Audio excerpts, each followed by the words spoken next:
Oh man, it's your boy band.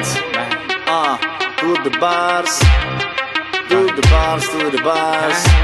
Lukáš Bešulina. Boyband je dávno v piči, otvárame sarkofágy. Daj hore hnáty, sme veľký jak Galapágy. Sme mega páni, no tak ukážte pásky. Na stage přicházíme fresh jak bereš pars. První boyband, co má bestov jako debit. Co cestovali Čech s Koslovenskem, jako by dělali mapy. Den po vydání prievize a sloky jako drogy. Pumpovali jsme na stage jak dick, ostatní kapely stály jak staty. Nechceme sa len napiť, dáme show a to platí. Na podu necháme dušu a krv a potem strík jak z haric.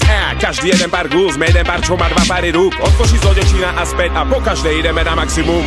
Díky nám vyrostli my děti, aby konečně viděli boyband, a.k.a. nejlepší show a nejhorší název kapely. Šulini závestí čuměli do země a my do nebe jak satelit. Piči se na nás v předních řadách lepili těsně jak špagety. Občas hráme aj pre deti, tie deti sú súčasť kapely.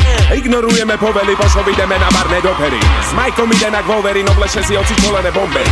Nechodia na nás len hopery, bankači, hipici, starí Sean Connery.